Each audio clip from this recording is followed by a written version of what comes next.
चाहे कोई कितना भी कहे कि सूरज की किरणों ने बड़ा उपकार किया है, चाहे कोई कितना ही बोले कि समंदर की लहरों ने बड़ा उपकार किया है, पर सच तो कुछ और है। समंदर नहीं होता तो लहरें कहाँ से होती, समूचा सूरज न उगा होता तो उसकी किरणें कहाँ से होती। जो कुछ भी है आज गुरुदेव की कृपा से सब काम हो रहा है। लेते हैं नाम मेरा पर सब गुरु का ही है। गुरु ने ही नाम दिया है, मेरा तो कुछ नाम ही नहीं है। आत्मा हूँ मैं, पर गुरुदेव ने दूसरा नाम दे दिया नाम व्यवहार को चलाने के लिए। नाम दिया उन्होंने, मुझे काम सौंपा उन्होंने, जीने का सलीका सिखाया तो गुरुदेव ने। आज जो कुछ भी शिष्य के जीवन में होता है और सब गुरु की बदौलत, सारी दौलत।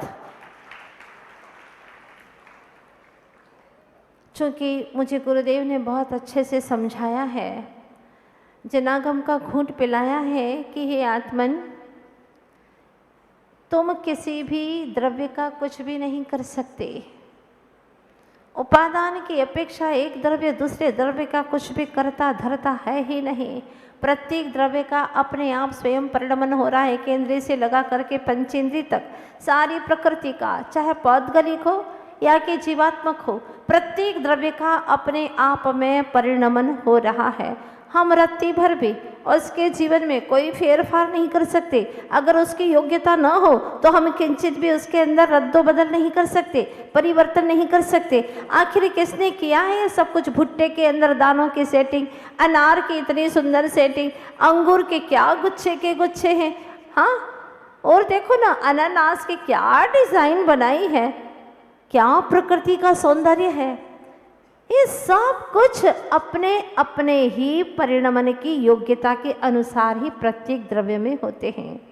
एवं शरीर का भी, कहाँ नाक कहाँ कान, क्या हमने बनाया? इस शरीर को मैंने नहीं बनाया, इस शरीर को भी बनाया है तो नाम कर्म ने, नाम कर्म के पौद्गलिक कर्म वर्गणाओं ने। इसमें भी जो कर्म है वह इस जीव ने पूर्व कर्म के उदय वशात, उदय के ऊपर भी मेरा कुछ नहीं चला, सिर्फ वर्तमान में कर्म उदय में भी मैं संभल करके अपने परिणामों को कैसा करूं ये मेरे हाथ में है। और वो भी तब है जब मेरा उपादान जागृत हो, तब मेरे हाथ में अपने भाव और परिणाम की लगाम है, अन्यथा कुछ नहीं है। ये सब संसार अपने आप में परिणमन कर रहा है। इसीलिए ये सच है जब तीर्थंकर भगवंत कहते कि मैं किसी पर द्रव्य का करता नहीं, अनंत वीर्य के धनी, तो हम कौन से खेत की मूली हैं? क्या बिसात है हमारी जो हम कहे दम भर करके अहंकार से कि मैंने किया? ना कुछ, आज तक न कुछ किया है न कुछ कर सकता हूँ। यहाँ ये बात जैसे ही हृदय में जमती है, सारा अहंकार खत्म हो जाता है, मान नदारद हो जाता है और स्वतंत्र परिणमन के कारण से प्रत्येक जीव सहज होता चला जाता है।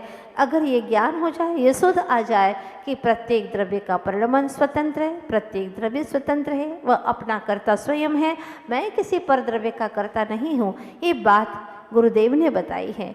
वो गुरुदेव जो स्वयं कभी किसी के पर के कर्ता नहीं बनते, सहज जिनका जीवन है, आखिर वो कौन है, कैसे हैं गुरुवर? इनके बारे में जब हम सुनेंगे तो आपको लगेगा कि यह ज्ञान धारा निरंतर चलती रहे, एक पल के लिए भी रुके नहीं। इतना बढ़िया आनंद आने वाला है। कुछ लोगों ने कहीं कहीं पर सुनी थी यह ज्ञान धारा, तो आकर के मुझसे कहा, माता जी वो ही क्लास लगाइए ना, वो ही दृश्य हमें देखना है, वो ही चाहिए ज्ञान धारा। तो आप सब लोगों की भावनाओं के अनुसार मैंने ये क्लास को चुना है।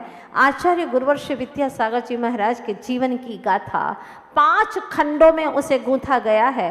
पहला खंड शुरू होता है सम्यक बीज वपन। जब तक बीज का वपन नहीं होगा, जब तक बीज नहीं बोएंगे तो ज्ञानांकुर प्रस्फुटित नहीं हो पाएगा, अंकुर नहीं फूटेगा। अंकुर नहीं फूटेगा तो चारित्र रूपी पौध का पल्लवन नहीं होगा। चारित्र रूपी पौध का पल्लवन नहीं होगा। अगर पौधा नहीं बढ़ेगा तो उसमें फूल कैसा लगेगा, और फूल ही नहीं आएगा तो फल कैसे आएंगे। हमें तो फल चाहिए। आप जो कुछ भी काम करते हैं सबसे पहले सोचते हैं कि इसका फल क्या होगा, इसकी निष्पत्ति क्या होगी। अगर मैं धंधे में इतना पैसा लगा रहा हूँ तो इसका फल क्या मिलेगा मुझे। आप जो कुछ भी काम संसार का भी करते हैं तो पहले फल की और उद्देश्य लक्ष्य की और आप लोग दृष्टिपात करते हैं, इसका परिणाम क्या आएगा। तो बस उसी तरह से 5 खंडों में गूथा हुआ ज्ञान धारा महाग्रंथराज आचार्य भगवान के जीवन का वर्णन करता हुआ। अब आप कहेंगे कहाँ मिलेंगे गुरुवर। गुरुवर तो सभी भक्तों के हृदय में मिल जाएंगे। कहते हैं ना, अयोध्या में ढूंढोगे तो राम मिल जाएंगे, कृष्णपुरी में ढूंढोगे तो घनश्याम मिल जाएंगे, और श्रद्धा से ढूंढोगे यहाँ के हर भक्त के हृदय में तो गुरु विद्यासागर अवश्य मिल जाएंगे। आज सूरत के भी महानुभाव आए हैं। इस भावनाओं को लेकर के जिन गुरुदेव के श्री चरण सूरत में कभी पड़े थे और वहाँ की सूरत बदल दी थी, और हर सूरत के अंदर एक मूर्त हो सकती है, उन्होंने घोषणा की थी, और उन्होंने पाषाण को भी परमात्मा बना लिया था। वो जिन मंदिर आज भी उनकी यादों में कड़ कड़ में उनकी स्मृतियां सजो रहा है कि वह गुरुवर जिनके श्री चरण कभी वहां पर पहुंचे थे। तो जब पाषाण को भगवान बना सकते हैं तो हे गुरुवर, हम जैसे पुरुषों को आप भगवान नहीं बना पाएंगे, जरूर बनाएंगे। बस हमें तो वह अवसर चाहिए, वो निमित्त चाहिए। इस बार अहमदाबाद वालों को बहुत अच्छा अवसर प्राप्त हो गया और वह झोली भर भर करके इकट्ठा कर रहे हैं। हर दिन हर क्षण बहुत कुछ सजो रहे हैं अपने जीवन में। बस आप सभी से यही कहना चाहती हूँ कि गुरुदेव को जब भी हम देखते हैं तो ऐसा लगता है जब सारा जगत सोता मेरे गुरुदेव जगते हैं। जब सारा जगत सोता मेरे गुरुदेव जगते हैं। कठिन से ही कठिन पथ को मेरे गुरुदेव चुनते हैं। वही महावीर इस युग के, नहीं महावीर इस युग में मुझे कोई गम नहीं। मेरे गुरुदेव को देखो, वही महावीर लगते हैं, वही महावीर लगते हैं। और आप लोग बहुत ही सौभाग्यशाली हैं कि ऐसे महावीर जैसी सूरत को धारण करने वाले, ऐसे ही विराग पथ पर चलने वाले गुरुदेव आप सबके हृदय में है। कहते हैं ना, किसी के पास कुछ ना हो तो हंसती है दुनिया, किसी के पास कुछ ना हो तो हंसती है दुनिया, और किसी के पास सब कुछ हो तो जलती है दुनिया। किसी के पास सब कुछ हो तो जलती है दुनिया। गनीमत है हमारे पास है आचार्य गुरु और विद्यासागर जैसे महामुनीश्वर, जिनके लिए हर पल तरसती है दुनिया, जिनके लिए हर पल तरसती है दुनिया। आखिर वो कैसे हैं, क्या है, इनके लिए एक झलक थोड़ी सी देर के लिए ज्ञान धारा में बहने की आप सभी लोग कोशिश करेंगे। मैं ज्ञान धारा हूँ। ज्ञान धारा मतलब ज्ञान सागर जी की धारा, यानी कि गुरु का नाम ज्ञान सागर जी था। ये ज्ञान की धारा है। तो ज्ञान धारा ही क्या कहती है सुनिएगा।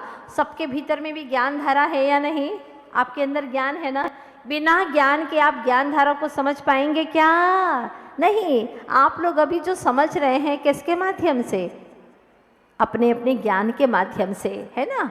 बाहर का निमित्त मत ढूंढिएगा, जो भीतर में आपका ज्ञान है उस उपादान से ही आप जानते हैं।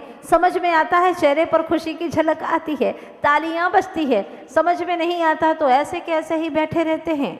हमको सब समझ में आता है। यहाँ बैठे बैठे आपको समझ में आता है कि नहीं आता है? तो चलिएगा, आज सभी लोग कवि बनेंगे और जिन शब्दों को मैं छोड़ देती हूँ उसे बड़ी बुलंदगी के साथ में गाएंगे उसी कविता की टोन में। मैं ज्ञान धारा हूँ, प्रतिपल प्रवाहमान ध्रुवधामान सतत गतिमान, रहती हूँ प्रत्येक आत्मा में, बहती हूँ निशब्द में, ऐसी बहती हूँ। मेरा कोई शब्द नहीं होता, मैं प्रतिपल प्रवाहमान हूँ। आपका ज्ञान हर समय प्रवाहमान है या नहीं? गतिमान है या नहीं? बोलिए। ध्रुव गति से धावमान यानी दौड़ रहा है या नहीं? बिल्कुल। ज्ञान धारा कहती है मैं प्रत्येक आत्मा में रहती हूँ, बहती हूँ निशब्द में। आपके पास में ज्ञान कब से है? बोलो, अनंत अनंत। अनंत काल से मतलब क्या? बोलो, आप कब के हैं? अनादि के हो। आपको किसी ने बनाया है क्या? ना ना ना, मैं आत्मा, आई एम सॉल।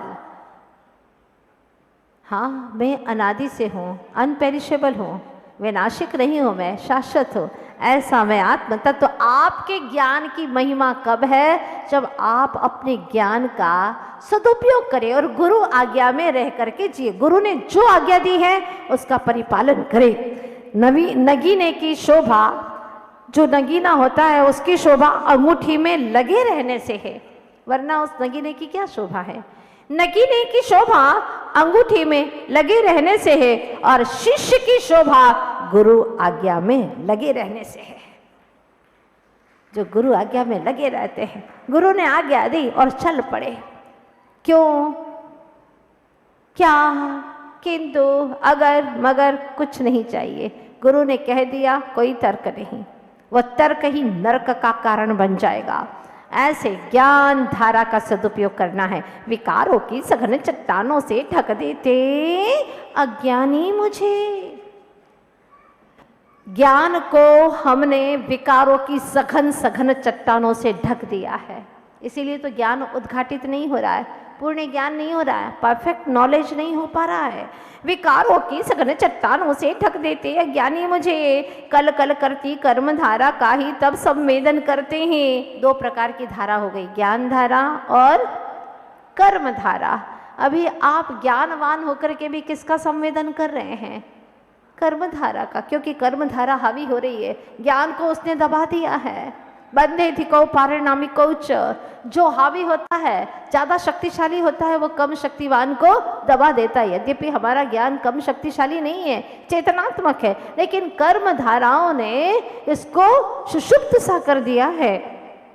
कर्म धारा का ही तब संवेदन कर, थोड़ा सा इधर झुक जाओगे तो आप लोग वहां से पढ़ पाओगे। विरला कोई ज्ञानी ही जान पाता है मुझे कोई विरला ज्ञानी ही जान पाता है। मैंने आंखों से अगम और बुद्धि से दुर्गम गूढ़ रहस्यों को, हाँ जरा जोर से बोलिएगा, गूढ़ रहस्यों को, अतीत के अनागत के गोद की अंतलांत गहराइयों को और वर्तमान की पहचाना है। ज्ञान धारा क्या कहती है? जो आंखों से अगम है, दिखाई नहीं देते, बुद्धि से भी दुर्गम है, ऐसे गूढ़ रहस्य को किसने जाना? ज्ञान धारा ने जाना। अतीत के भूगर्भ को, जो अतीत काल बीत गया, पास्ट टेंस, उसमें जो भी घटा, कौन जानता है उसे? ज्ञान जानता है। और अनागत यानी भविष्य के, जो गोद में है, अभी उसकी गहराइयों में है, अभी प्रकट नहीं हुआ है। और वर्तमान की धरा को मैंने पहचाना है। ज्ञान भूत, भविष्य और वर्तमान तीनों काल को जानने की क्षमता रखता है। आने वाले समय की पच्चाप सुनने की क्षमता सामान्य मनुष्य में कहाँ? आपको भाषा समझ में आ रही है कि नहीं आ रही है?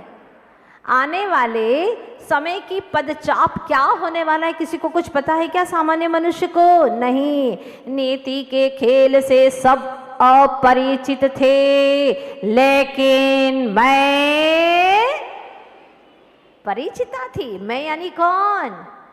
ज्ञान धारा। ज्ञान धारा कहती है मैं परिचिता थी उससे, हाँ, कि क्या क्या होने वाला है नीति के खेल में। मेरी ही कोख में तो समाई थी नीति की परिणति और उसका नियंता। नीति में क्या परिणमन होने वाला है और उसका नियंता कौन है? अब कौन आने वाला है इस धरती के ऊपर? ऐसा कोई युग पुरुष किसी को पता नहीं था, लेकिन वो युग पुरुष कैसा है? जो ध्रुव, अडिग, दृढ़ संकल्पी, चैतन्य चिन्मयी, सहज निर्विकल्पी, ऐसा आत्मा इस धरती पर आने वाला है, जिनके परिचय से स्वयं का सहज परिचय, जिनका हम परिचय कराएंगे, उनका परिचय करते करते निज का परिचय हो जाता है। ऐसा कुछ होने वाला है। ज्ञान धारा पढ़ोगे और नीचे की आत्मा आपको समझ में आने लगेगी। समय सार का सार है इस ग्रंथ राज में। जिनके परिचय से स्वयं का सहज परिचय होने लगता है, जिनके दर्शन से स्वयं का दर्शन कर निज को निज में ही खोने। कौन है वो, कैसे है वो? जो नाम काम और जगत के धाम से परे आप्त काम कृत काम पुण्य काम होने को, जो नाम काम जगत के धाम से परे हैं, उनको नाम प्रसिद्धि नहीं चाहिए, ख्याति से परे, ख्याति की खाई में गिरना नहीं चाहते। ऐसे जो अपने ही पूर्वकृत पुण्य कर्मों से मां श्रीमती की कोख में अवतरित हैं, मां श्रीमती की कोख में अवतरित है। प्रकृति भी आज अत्यधिक पुलकित है। क्या सुंदर दृश्य आप चित्र में देखिएगा। ओ स्वर्ग का विमान, एक दिया जलता सा, जलते जलते वह जलता हुआ दिया मां श्रीमती की कोख में अवतरित है। मानो स्वर्ग से चय कर किसी पवित्र आत्मा के आने का दे रही है। प्रकृति संकेत दे रही कि अचानक कुछ हल्का सा, झलका सा, अपूर्व सा सुखद अनुभूत हुआ, कुछ अद्भुत हुआ, पर दृश्य कुछ नहीं। कुछ अद्भुत सा हुआ, माँ को झलका, लेकिन दिख नहीं रहा है। अब कैसे दिखेगा? अभी तो कोख में आया है, 9 महीने के बाद में दिखने वाला है। गर्भ के रहस्य में समा गया चेतन आत्मा, गर्भस्थ के गर्भ में ज्ञान। जो गर्भस्थ जीव है उसके भी गर्भ में ज्ञान है कि नहीं? बोलो। 3 महीने के बाद में ज्ञान आएगा, जीव आएगा, ऐसा है क्या? बोलो माताओं। कहती है ना 3 महीने के बाद में जीव आता है, तब तक तो उसको झटपट निकाल दो। ओहो, अगर एक समय भी हुआ है वो जीव आया है, अगर तुमने टेबलेट खाई है, जीव को बाहर निकाला है, वो मृत हो जाएगा। पंचेंद्रिय सैनी जीव के मरने का पूरा दोष तुम्हारे माथे पे आएगा। ध्यान रखना, इसलिए ऐसा पाप कभी नहीं करते, कभी नहीं करते। अगर किसी ने किया भी हो तो वह आहार देने की अधिकारिणी नहीं है। पति ने अनुमोदना की हो, जब तक वह पंचेंद्रिय जीव की हिंसा का दोष जो माथे पर लगा है उसका प्रायश्चित नहीं लेंगे, तब तक वह आहार दान आदि के अधिकारी नहीं हो सकते। ऐसी जैनागम की आज्ञा है। बहुत बड़ा दोष हो गया है, अपने ही संतान का मर्डर करवा दिया, गर्भ में ही मरवा दिया है, औजारों से उसके टुकड़े टुकड़े करवा करके, कोई 1 महीने का, कोई 2 महीने का, उसको टुकड़े टुकड़े करवा करके मरवा दिया है। वो चीखता है पर उसकी आवाज़ इतनी तेज नहीं आती कि आप लोग सुन सको। वो बोलता है लेकिन उसकी आवाज़ इतनी तेज नहीं है कि कोर्ट में वह मुकदमा पेश कर सके। नहीं है उसके पास में इतनी क्षमता।